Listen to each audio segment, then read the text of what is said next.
Alors merci beaucoup, puis merci d'être présent. Alors c'est un travail collectif depuis déjà quelques années et qu'on est très heureux de prolonger avec le Mont-Saint-Michel, avec Hervé Biergeon. On remercie évidemment Jacques Bonneau, le maire du Mont-Saint-Michel, pour son accueil. Donc on peut peut-être entrer dans le vif du sujet. Baie des Étoiles, c'est donc un travail collectif qui réunit les différentes communes de la baie du Mont-Saint-Michel, des deux rives du Couesnon, bretonne et normande, pour un vaste projet de territoire qui vise à réduire, voire éteindre sur tout le pourtour de la baie, dont le Mont-Saint-Michel, l'éclairage nocturne.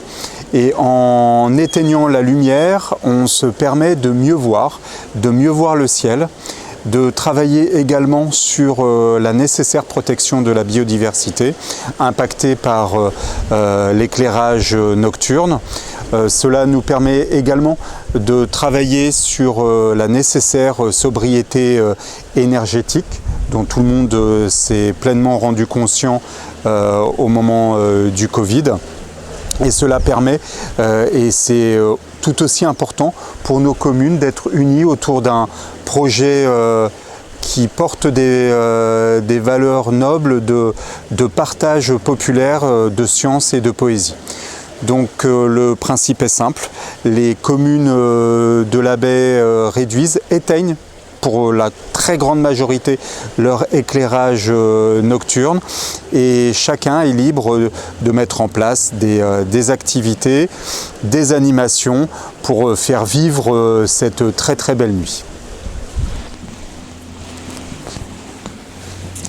Donc Catherine Brunorine, maire de Genêt, et je voulais excuser mon collègue David Guerlavet, maire de Dragey-Ronthon, qui devait être parmi nous mais qui a été retenu au dernier moment pour des raisons professionnelles.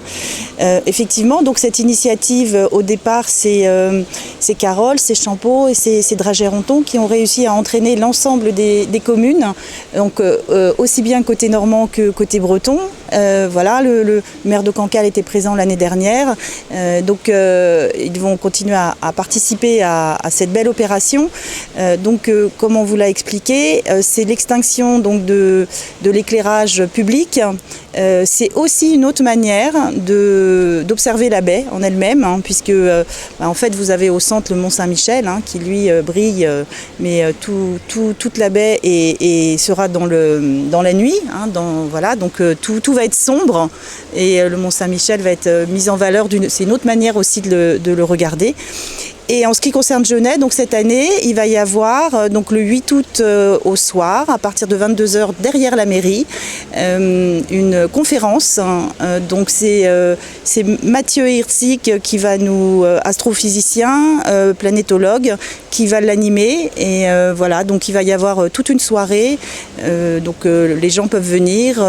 Il y aura un télescope, enfin à minima un télescope. Après, si chacun veut apporter son propre matériel pour observer les étoiles, c'est bien aussi. Bon, c'est peut-être pas toujours facilement transportable. Voilà, et donc ça va être un moyen aussi pour tous ceux qui ont passé leur jeunesse à Genêt. Traditionnellement, hein, voilà, j'ai plusieurs témoins, mais quand on était jeune, on passait nos soirées sur la digue, puisqu'à l'époque il n'y avait pas d'éclairage public comme ça le soir, et on regardait les étoiles pendant des heures, et en particulier les étoiles filantes. Voilà, donc c'est aussi, voilà, ça va être un petit clin d'œil pour cette génération qui a observé les étoiles pendant longtemps et qui maintenant a un peu plus de mal à cause de cette pollution lumineuse. Donc voilà, vous êtes invités à venir à Genêt le 8 août au soir, à partir de 22h derrière la mairie. Fougères qui encore cette année nous soutient pleinement, ainsi que la mairie de Tanis. Donc c'est un plaisir toujours renouvelé de travailler avec les communes amies du territoire breton. Et peut-être que tout à l'heure je reviendrai sur les animations carolaises, mais je cède d'abord la parole à une des initiatrices du projet, Madame la maire de Champeau. Bonjour, Sophie Julien Farcy, donc effectivement maire de Champeau. Dès le départ, l'initiative, elle partait d'un élan, on va dire aussi joyeux et enthousiaste d'essayer de penser la transition autrement et de redécouvrir notre territoire, non plus par les cartes postales, les photographies, etc., mais à l'œil nu, et de se donner aussi du temps et de s'accorder une soirée autour d'un partage d'expériences visuelles qui était la contemplation de la voûte céleste. Donc, comme vous le disiez, c'est une question de temps, mais aussi de temps long dans ces animations qu'on souhaite inscrire dans la durée, avec des animations qui cheminent au gré du territoire en fonction des possibilités des communes, et en tout cas aussi au cours de l'année, puisque certaines animations au moment des solstices aussi sont organisées dans ce même état d'esprit.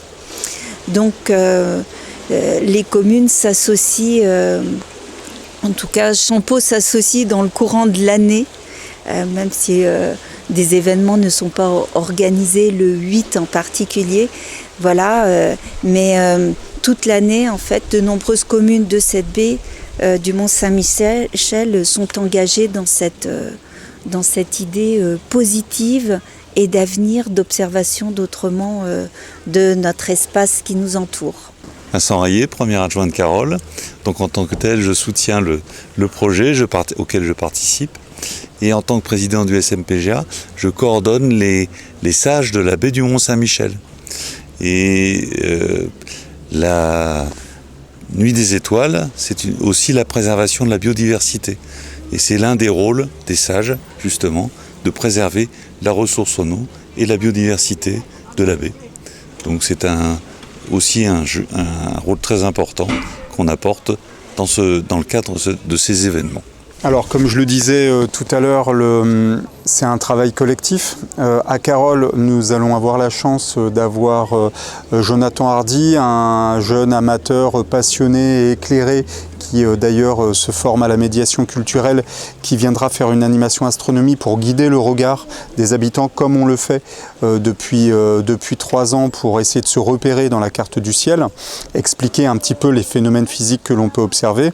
Nous aurons la Junior Association Sol 50 qui travaille à faire avec le collège de la Épinel à construire un système solaire à l'échelle du sud du territoire. Nous travaillons également avec Éric Barrier et Film Good Productions pour garder une trace de tous ces événements qui sont des événements de partage populaire et qui maintenant font partie de notre mémoire. Nous travaillons avec l'excellente entreprise Birding Mont-Saint-Michel qui depuis 3 ans vient faire une visite au crépuscule pour écouter les bruits du crépuscule et éveiller les oreilles de nos concitoyens sur la richesse de la biodiversité des falaises. Et on remercie évidemment Birding Mont-Saint-Michel.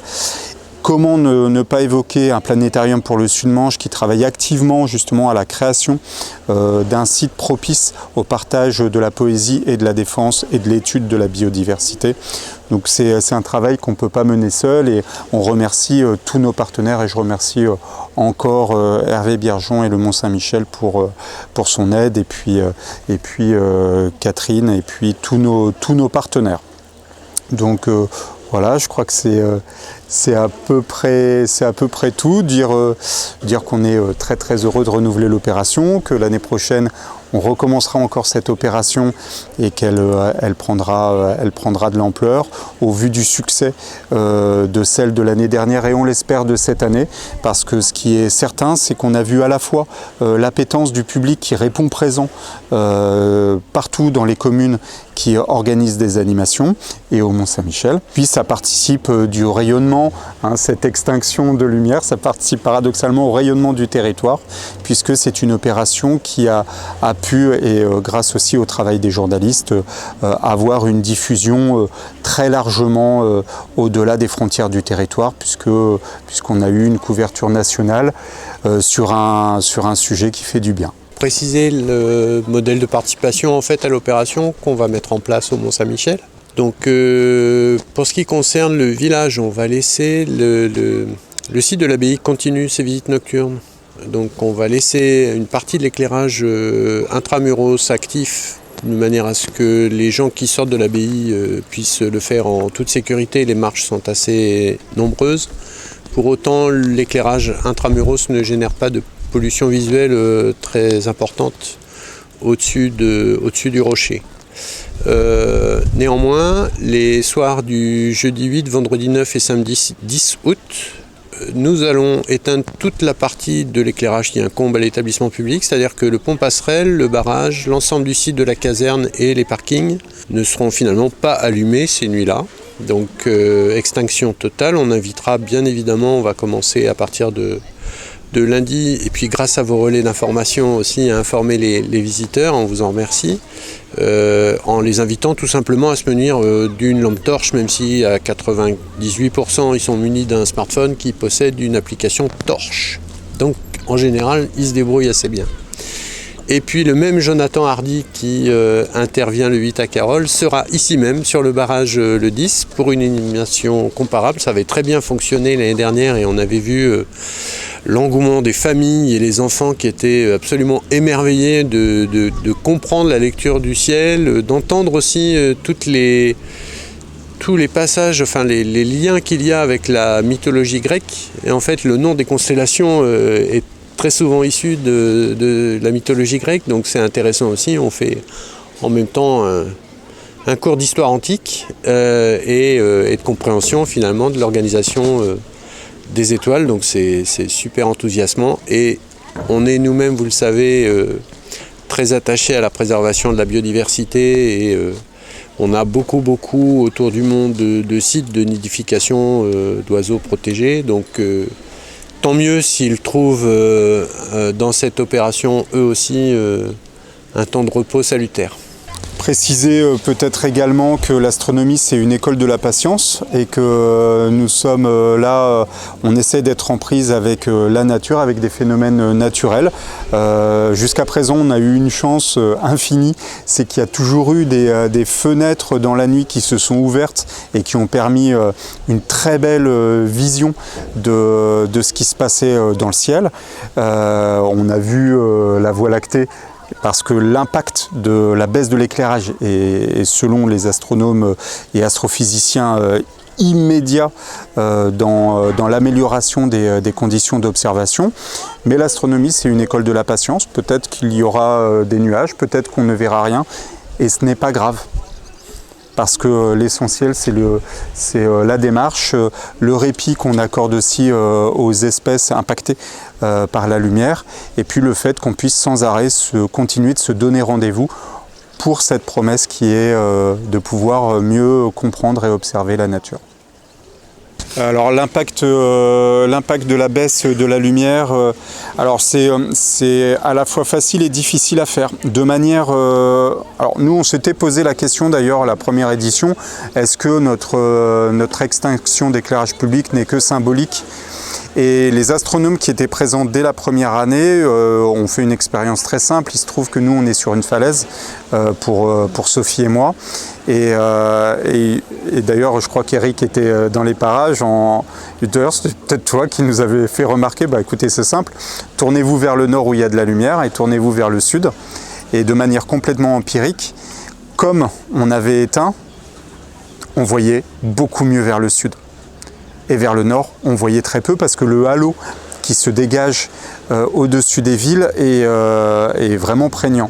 Il y a des cartes qui existent et qui mesurent le nombre d'étoiles qui peuvent être vues en fonction de l'éclairage. Et ces cartes, elles sont disponibles, je pourrais vous les faire parvenir si vous le souhaitez. Elles ont là été établies de manière beaucoup plus scientifique et on est vraiment capable de mesurer les choses. Et c'est à quelques centaines de mètres près, à quelques kilomètres près.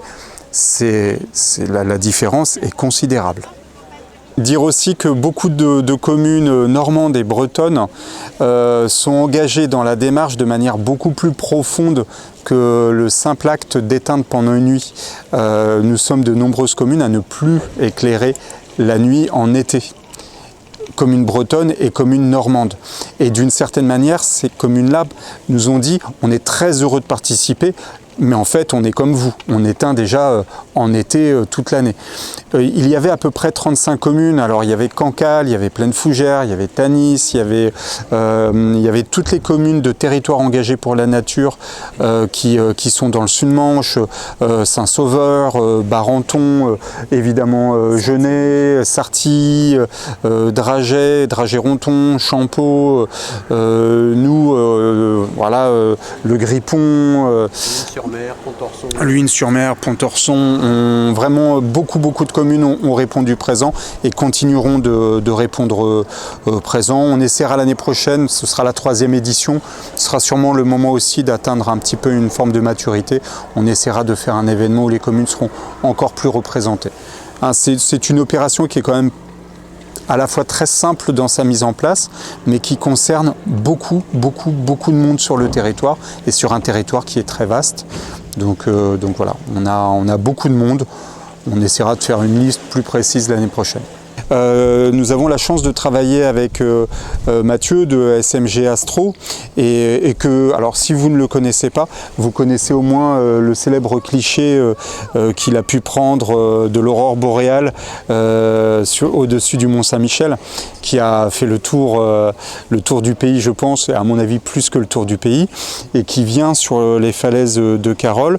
Et exactement comme Catherine l'a dit, sur ces spots-là, les astronomes amateurs et qui viennent même parfois de découvrir leur instrument peuvent venir le régler avec des spécialistes, peuvent venir échanger, peuvent venir avec Eric ou avec SMG Astro essayer de commencer peut-être à s'initier à des bases de photos astronomiques.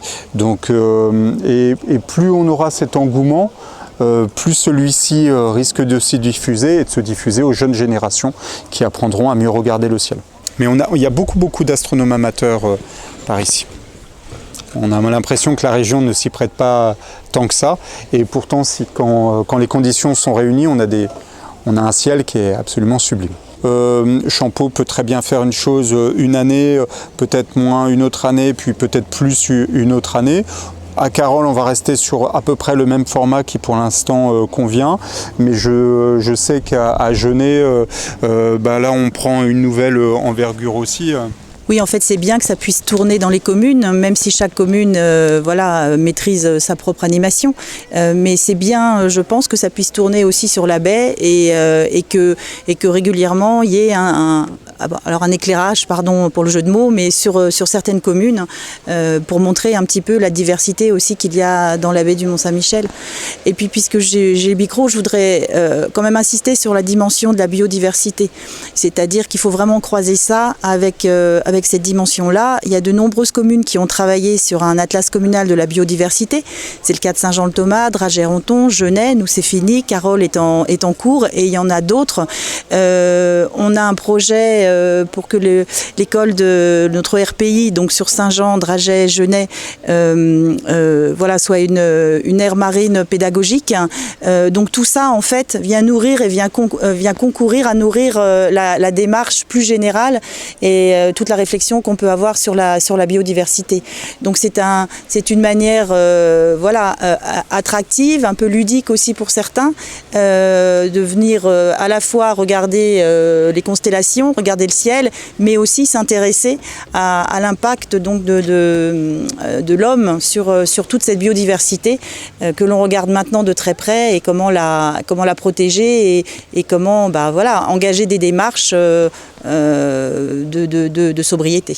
Je souscris complètement à ce que Catherine vient de dire et ce qui montre aussi que nos communes ont des démarches complètement cohérentes dans leur approche des changements climatiques et de ce que peut être une politique communale. Maintenant qu'on a constitué les bases solides de Baie des Étoiles, justement à partir de l'année prochaine, et on échangeait là-dessus avec Hervé tout à l'heure, l'idée ça va être d'avoir des nouveaux partenariats pour pouvoir amener à plus de communes la présence d'astronomes l'année prochaine et pouvoir leur faire bénéficier d'une aide sur cette soirée-là. Donc ça va évoluer, ça va progresser et on l'espère dans cette direction-là. On a plusieurs types d'intervenants. On a des professeurs des collèges, professeurs de physique, de SVT, donc par exemple ceux de Sol 50 du collège de la Épinel, et pour l'un d'eux un vrai vrais amateurs d'astronomie. On a des astronomes amateurs de grande qualité, des photographes aussi, et ils sont de la région. Mais on a également donc nos amis astrophysiciens qui nous permettent aussi d'avoir d'étayer notre démarche de manière scientifique et de manière très très solide. Donc on a Milan Maximovic qu'on remercie tous les ans, qui est directeur au CNRS et qui habite dans le Sud-Manche, et Mathieu Herzich, docteur en astrophysique, qui habite également dans le Sud-Manche. Donc la ressource est locale. Donc on travaille l'astronomie en circuit court. On commence vers 8 ou 9 heures parce que le regard, c'est aussi parfois un récit que l'on fait. Et je sais que Sophie, moi je crois toi aussi, on avait eu recours à des conteurs et des conteuses. Et avant de travailler le regard, on avait d'abord travaillé l'écoute. Et donc généralement vers 8 ou 9 heures, les gens se donnent rendez-vous. Et après, ça dépend du temps, ça dépend de la température, ça dépend de la capacité qu'on a à observer le ciel. Généralement, vers minuit et demi, 1 heure, comme c'est très familial, les gens commencent à rentrer. Et puis pour les plus mordus, et si les conditions s'y prêtent, ça peut aller un peu plus loin pour ceux qui sont bien équipés. À Carole, ce sera sur le terrain de foot qui est sur la falaise. À Genève, je vous l'ai dit, c'est derrière la mairie. Sur le barrage au Mont-Saint-Michel, voilà, ici même.